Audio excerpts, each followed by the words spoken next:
오늘 밤 브리핑 시간이고요. 뉴스타파의 홍여진 기자 나와 있습니다. 뉴스와 랩을 함께 시청할 수 있는 전 세계 최초의 코너가 되겠습니다. 첫 번째 소식.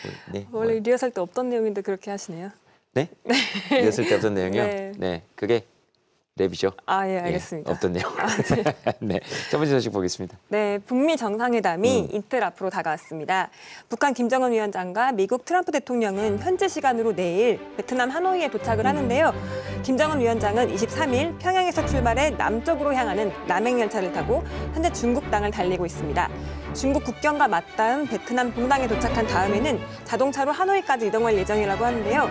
왜 굳이 63시간이나 걸리는 열차편을 선택했는지 궁금해하는 분들이 많았습니다. 직행열차도 아닌데 말이에요. 네. 이를 두고서 일단 전용기가 낡았기 때문에 안전을 위해서 기차를 이용했다 이런 시각이 나오고 있고요. 네. 이외에도 1958년 할아버지인 김일성 주석이 호치민 베트남 주석과 정상회담을 할 당시 중국까지 열차를 이동했던 그 기억을 떠올려서 노년층의 지지를 좀 이끌어내기 위한 것이라는 이제 시각도 있습니다. 또 중국과 사이가 좋다는 것을 대외에 알리고 싶어서라는 이야기도 나오고 있습니다. 트럼프는 비행기 타고 옵니까? 트럼프 그렇죠. 대통령은? 물론이죠. 트럼프 네. 대통령은 비행기를 타고 옵니다. 전용기인 에어포스 1을 타고 지금으로부터 3시간 후에 이제 그 베트남으로 간다고 해요. 트럼프 대통령은 트위터에서 1차 회담에서 이룬 진전을 지속하기를 기대한다면서 핵무기만 없다면 북한이 신속하게 경제대국으로 발전할 수 있다는 것을 김 위원장도 알고 있을 것이란 글을 남기기도 했는데요. 이 전문가들은 트럼프가 북한의 구체적인 비핵화 조치에 압박을 준 메시지라고 해석하기도 했습니다. 이틀 뒤 양국 정상이 만나서 과연 어떤 이야기를 나눌지 좀 궁금해진 상황입니다. 네, 트위터에 보면 지리적 위치, 그러니까 북한 국민을 얘기하는 거겠죠. 북한 국민 김정은 위원장 덕분에 뭐 경제 발전을 이룰 수 있을 거다 이런 얘기를 했으니까 아마 강원 양면 전략을 이렇게 트위터에서도 이렇게 쓰는 모양입니다. 그죠? 네, 좀 명석한 것 같기도 하고요. 네. 그 트위터가 되게 궁금하더라고요. 앞으로 계속 좀 검색을 해봐야 될 것 같아요. 알겠습니다. 다음 소식 보겠습니다. 네, 다음 소식입니다. 오늘 오후 12시였죠. 네, 사립유치원 단체인 한국유치원총연합회가 국회 앞에서 대규모 집회를 열었습니다. 오늘 밤 김재동 제작진이 그 현장에 직접 다녀왔는데요. 영상으로 먼저 보시죠.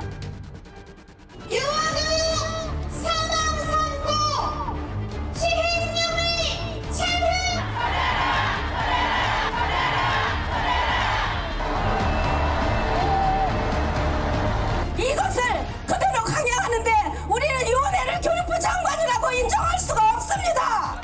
개인의 재산권을 행사하는 것은 반드시 우리나라 대한민국 헌법에 따르면 법률에 의하도록 되는데 시행령을 고쳐야 하겠다는 것이 정상적인 나라입니까 이게? 더 이상 생존에 불가능하다고 판단한 우리는 우리 스스로에게 사망신고식을 하고자 합니다.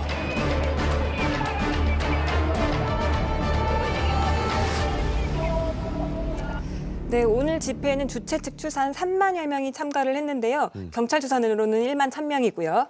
보시다시피 검은 옷을 입고 이제 모여든 사립유치원 관계자들이 정부의 유아교육 정책을 강력하게 비판을 했습니다. 이들은 사립유치원에 맞는 시스템을 요구하는 것이라면서 국가 회계 시스템인 에듀파인을 모든 유치원에 획일적으로 도입하는 것은 좀 부적절하다 이렇게 주장을 하고 있습니다. 하지만 정부는 이 같은 한유총의 주장에 강력하게 대응하겠다, 강경 대응하겠다는 입장을 밝히고 있는데요. 오늘 한유총 집회에 앞서서 정부는 이런 발표를 했습니다. 원화 200명 이상 사립유치원은 다음 달 1일부터 반드시 에듀파인을 사용해야 한다고 밝혔는데요. 에듀파인을 도입하지 않는 유치원에는 시정 명령을 내리고 그마저 지키지 않을 시에는 행정처분을 내리겠다고 발표를 했습니다. 작년에 이 일이 처음 일어났을 때 국민들이 한 요구이기도 합니다. 이것은 네네. 그죠? 우리 아이들을 위한 돈들이 좀 투명하게 집행되기를 바란다 이런 내용이고요. 뭐 헌법 얘기까지 나왔습니다. 재산권, 사유재산권 얘기까지 나왔네요. 네, 헌법을 거기 재산권은 인정되는데요. 근데 그 재산권 인정 국민의 기본 중에 유일하게 일시적으로 또는 상황에 따라서 공공복리를 위해서 제한이 가능한 게 재산권이라는 것은 헌법에 또 나와 있습니다. 읽어보시면 좋겠습니다. 자, 다음은 오늘 현장에 좀 특이한 주장도 있었습니까? 네, 좀 다른 주장도 있었습니다. 집회에 참석한 한유총 관계자는 교육부가 좌파와 연합했다는 이야기도 했어요. 관련된 발언 직접 들어보시죠. 우리는 교육사회주의를 반대합니다. 교육을 지배해온 교육부의 관료주의와 어린 유아기 때 교육으로 사회주의형 인간을 양성코자 하는 좌파들의 교육사회주의가 야합하여 오늘의 사립 유치원 문제를 일으켰다고 생각합니다. 네. 어이구야. 이런 주장에 이제 일부 정치인들, 자유한국당 정치인들까지도 아이고야. 좀 가세를 했는데요. 네. 뭐 정치인들이야 뭐 늘 하는 주장이니까 그렇다고 좀 여길 수 있겠지만 이분들 오늘 모이신 분들은 그래도 교육기관을 법이 인정한 교육기관을 설립한 분들이고 또 운영하시는 분들인데 이렇게 비교육적인 발언을 할 수가 있는지 좀 저는 회계보다도 교육적인 부분이 좀 더 걱정되더라고요. 네, 유치원 아이들 보시면서 좌파 우파 생각하시는 모양이군요. 글쎄 아이들이 그걸 알아들을 수 있을지 모르겠습니다. 그러니까요. 처음 들어보는 내용인데요.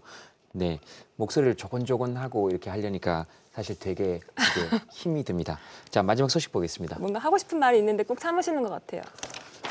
제가 나중에 말씀드릴게요. 네, 알겠습니다. 네, 나중에 소식 보겠습니다. 네, 마지막 소식 보시기 네. 전에 잠깐 노래 하나 들을까요? 예. 이 노래 아시죠? 네.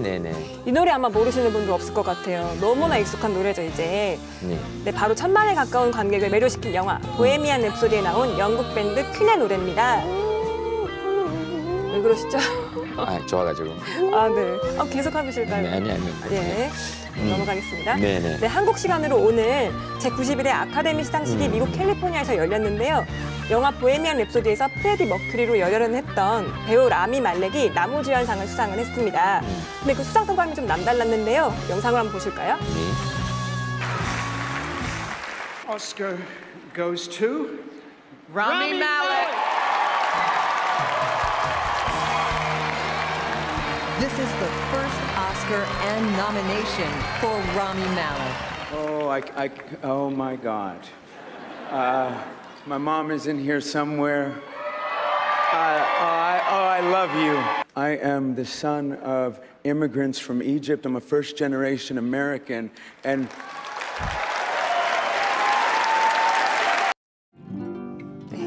오늘 이 현장에서 라미 말렉은 수상 소감을 전하면서 자신과 비슷한 처지에 있던 프레디 머큐리의 이야기를 영화로 전할 수 있어서 감사했다라는 말을 했습니다.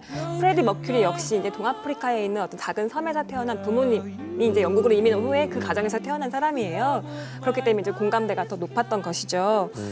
네, 그리고 오늘 영화 로마로 감독상을 수상한 멕시코 국적의 알폰소 쿠아론 감독 역시 여성 노동자의 권리에 관심을 가져달라고 말을 해서 많은 박수 갈채를 받았습니다. 네, 그 수상하러 나가기 전에 여자친구와 키스하는 장면도 굉장히 인상적이네요. 네, 저도 앞에 나온 수상 소감도 인상 깊었지만 특히 이 수상 소감이 되게 인상 깊었어요. 그 연인에게 당신이 영화의 중심이었다. 당신이 나를 사로잡았다. 어쩜 이렇게 로맨틱한 말을 하는지. 네. 잘 들었습니다. 네, 알겠습니다. 알겠습니다. 고맙습니다. 네, 감사합니다. 네.